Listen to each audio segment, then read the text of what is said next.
sehingga dia akan menekan orang gereja Kemah Daud ini supaya restoratif justice itu. Pasti begitu nanti langkah berikutnya.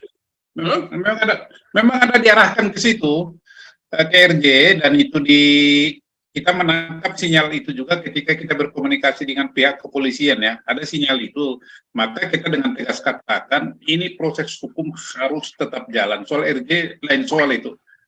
Tangkap Somad atau Somad telah melanggar undang-undang penistaan agama. Bahkan dia bersimpati. Itu collateral damage terhadap citra Mahfud MD di hadapan non-muslim. Ada banyak yang orang kaget melihat Mahfud MD. Mulai luntur kepercayaan kepada NU.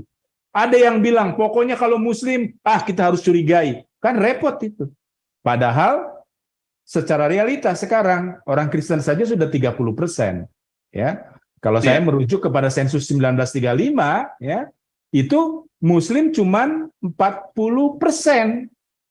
Sudah ketahuan, ini jadi ada banyak yang muslim KTP sebenarnya untuk pemilu 2024. Nanti kalau ada yang vokal, ya, ormas muslim atau sebutlah seperti MUI, NU, Muhammadiyah. MUI kan terdiri dari NU dan Muhammadiyah. Kita sebutin namanya. Ormasnya kita sebutin juga, itu collateral damage. Dialah yang menghalangi, sebutlah kasus si Wawan ini, ya, atau menghalangi kasus Wawan.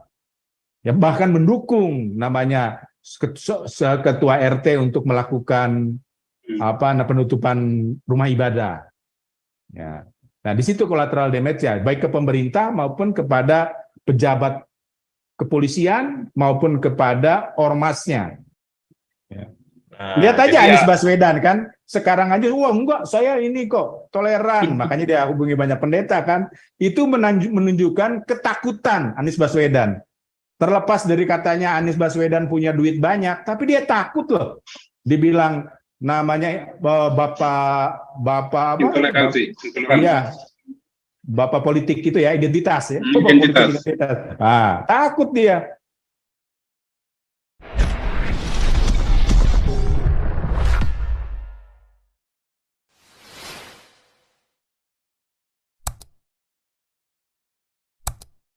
Ada ini yang vokal-vokal pada nggak datang nih, nggak masuk nih. Iya Pak Paul. Ya Pak Rajauti. Saudara Rajauti ya. Ada. Ya. Ini mau masuk susah banget Pak Paul. Iya nih. Kenapa nggak ada yang approve dari dalam gitu? Nggak ada yang approve. Tadi hostnya cuma Ardo sama saya doang. Oh, pantesan susah banget masuknya tadi, makanya saya di bawah mungkin Ardonya nggak standby juga dari Ardo dari siang kan. Iya Pak Paul. Oke, jadi mungkin sebagai catatan aja ya, apa yang sudah dilakukan oleh Galarua dan rekan-rekan semua yang suka menonton dan suka aktif di Zoom-nya N26 ini adalah suatu pencapaian yang merupakan kemajuan, walaupun ini sebetulnya kita katakan kemajuan, belum aman sebetulnya ini Pak Ketua. Belum aman ini. Betul. Ini masih rentan. Betul, ini belum aman. Kenapa? Bisa aja nanti akan banyak nanti ini upaya-upaya yang di luar dugaan. Ini satu hal yang pertama, kita harus mengapresiasi pihak kepolisian. Ya. Artinya mereka berani mengajukan laporan A, mereka sendiri yang proses. Jadi kalau dikatakan sama ini si radikal ini, si kadrun ini, bahwa kami sudah berdamai dengan pihak gereja apa itu? Gereja GKKD. Kemah Daud itu ya nggak mungkin gitu. Jadi bukan itu yang jadi dasar gitu. Ya Ahok saja kita lihat sudah minta maaf juga diproses kok kan gitu ya Pak ya. Nah jadi saya kira ini sebaiknya jangan sampai dihentikan supaya ada efek jerah untuk kemudian hari. Efek jerah bagi siapapun yang mau menutupin atau menghalangi orang beribadah gitu Pak Paul. Supaya jangan ada lagi yang menghalangi orang beribadah. Artinya kalau ada ormas, partai politik yang radikal yang menggunakan ini sebagai jualan politiknya, terus mereka menghambat orang lain beribadah, gitu nggak apa-apa. Tetapi ada collateral damage-nya Pak, gitu. Jadi mereka juga akan ada yang harus mereka siapkan gitu, akan siap dilaporkan dan dipanggil oleh polisi gitu Pak, gitu. Jadi ini supaya gereja-gereja dimanapun jangan lagi takut, ya harus berani gitu. Karena kita baik ataupun kita misalkan tegas, sama saja Pak Ketua gitu. Mereka tidak akan memberikan izin ataupun IMB dengan cuma-cuma. Pasti akan mempersulit.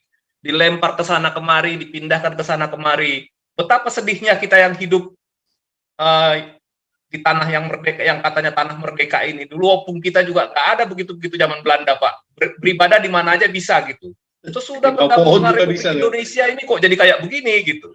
Ibadah aja nggak bisa kan gitu kan? Nah itu. Jadi ini ya memang sudah merupakan ini ya kemajuan. Tetapi hati-hati. Kemah Daud itu atasnya itu afiliasi kemana Pak? Ke PGI atau ke organisasi apa gitu namanya induknya mereka? Takutnya yang ditekan nanti induknya ini Pak, sehingga dia akan menekan orang gereja Kemah Daud ini supaya restoratif justice itu. Pasti begitu langkah berikutnya. Memang ada diarahkan ke situ KRJ, dan itu kita menangkap sinyal itu juga ketika kita berkomunikasi dengan pihak kepolisian ya. Ada sinyal itu, maka kita dengan tegas katakan ini proses hukum harus tetap jalan. Soal RJ lain soal itu. Polda Lampung harus menjadi contoh yang baik dalam hal penegakan hukum. RJ kan tidak mungkin terjadi kalau satu pihak aja tidak setuju, tidak bisa itu. Karena RJ itu bisa di kepolisian, bisa di JPU, di persidangan juga bisa. Nah, ini yang harus kita kawal Pak. Ya itu tadi yang saya katakan, rentan sekali, ini belum apa-apa ini. Betul Pak Raja Uti, betul. Kita nggak boleh lengah. Nggak boleh lengah ini. Nah, lanjut Pak. Jadi begini Pak, mereka pasti akan menggunakan birokrasi, kementerian, untuk menekan induk organisasinya ini, gereja Kemah Daud ini, atau gereja yang tadi satu lagi yang Bapak sebutkan, saya tadi lupa gitu ya. Caranya akan seperti itu. Tapi akan terjadi collateral damage. Jadi. Iya, makanya jadi yang penting di sini dari apa yang terjadi hari ini, collateral damage itu penting Pak Gajah Mada gitu. Iya. Itu yang penting dipastikan buat kaum radikal dan intoleran ini gitu. Jadi nanti kalau ada yang melakukan perlawanan, organisasinya dilihat. Ya. Contoh, saya sudah ngelihat ya. NU kan sebenarnya 54% menurut orang NU sendiri, Dr. Burhanuddin Mutadi. 50% itu adalah mayoritas intoleran. Artinya bahkan judulnya itu mitos gitu ya. Dalam risetnya dia itu mitos kalau orang NU itu toleran gitu. Sebenarnya intoleran mayoritas. Nah, orang-orang yang 45% yang tidak minoritas ya, itu gerah ya. Ketika diungkapkan bahwa ternyata justru orang NU yang memelopori penutupan gereja gitu. Nah, jadi kalau ketahuan di Lampung ada organisasi atau ada pejabat ya, entah itu MUI, NU atau Muhammadiyah atau apapun namanya ormas mana, itulah collateral damage-nya. Jadi akan diungkapkan di YouTube para YouTube Kristen ya. Gitu. Itu jadi selama ini Pak Gajah Mada, mereka bebas melakukan perbuatan radikal, intoleran, menteror orang yang beribadah itu karena nggak ada collateral damage Pak gitu. Betul. Nah, betul. Jadi sesudah ada collateral damage ini, mulailah sekarang. Itu ke pemerintah juga collateral damage Pak. Jadi kayak seperti tadi saya menyebut, Mahfud MD sekalipun tidak pernah teriak bahwa tangkap Somad atau Somad telah melanggar undang-undang penistaan agama. Bahkan dia bersimpati. Itu collateral damage terhadap citra Mahfud MD di hadapan non-muslim. Ada banyak yang orang kaget melihat Mahfud MD. Mulai luntur kepercayaan kepada NU. Ada yang bilang, pokoknya kalau muslim, kita harus curigai. Kan repot itu. Padahal secara realitas sekarang orang Kristen saja sudah 30%, ya. Kalau saya merujuk kepada sensus 1935, ya, itu Muslim cuman 40%. Sudah ketahuan ini, jadi ada banyak yang Muslim KTP sebenarnya untuk pemilu 2024. Nanti kalau ada yang vokal, ya, ormas Muslim atau sebutlah seperti MUI, NU, Muhammadiyah. MUI kan terdiri dari NU dan Muhammadiyah. Kita sebutin namanya.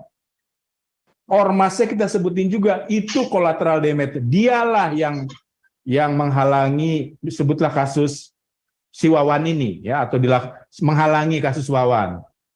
Ya, bahkan mendukung namanya ketua RT untuk melakukan penutupan rumah ibadah.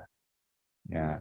Nah, di situ collateral damage ya, baik ke pemerintah maupun kepada pejabat kepolisian maupun kepada ormasnya. Indonesia nggak bisa. Ya, Anda akan hilang karir Anda. Ya, Indonesia nggak bisa lah. Saya masih meyakini bahwa Indonesia itu memang kekuatannya dari kultur masyarakatnya, ya. Gitu. Apalagi umat Kristen sudah bertambah 30%. Gitu. Itu saja dulu ya, saya komentarnya. Silakan Pak Pastor atau Pak Jamer. Ya.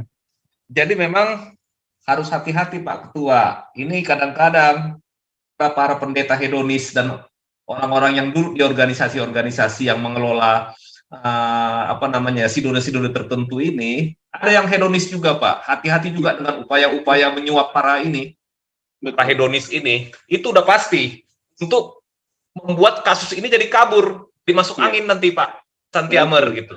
Betul.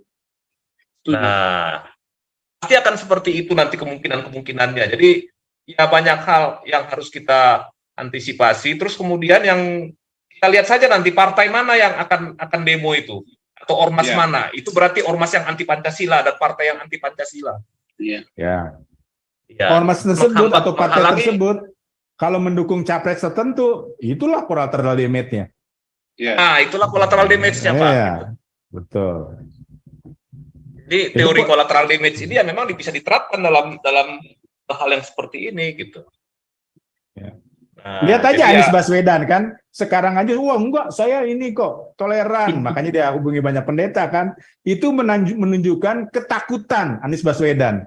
Terlepas dari katanya Anies Baswedan punya duit banyak, tapi dia takut loh, dibilang namanya bapak apa? Intoleransi. Iya. Bapak politik itu ya, identitas ya. Identitas. Takut dia. Rasa takut itu harus kita manfaatkan. Dan karena memang kultur Indonesia tidak bisa ya. Momentumnya harus kita pegang terus ya. Betul. Jadi ini udah merupakan satu awal yang baik ya Pak Santiamer. Ya. Apa yang sudah dilakukan kemarin ini artinya kita nggak jamin ini mudah gitu. Ya. Pasti akan banyak cobaan, akan banyak tantangan, tetapi ini sudah merupakan awal yang baik. Dan artinya polisi kita masih ada yang bisa berlaku adil, ya.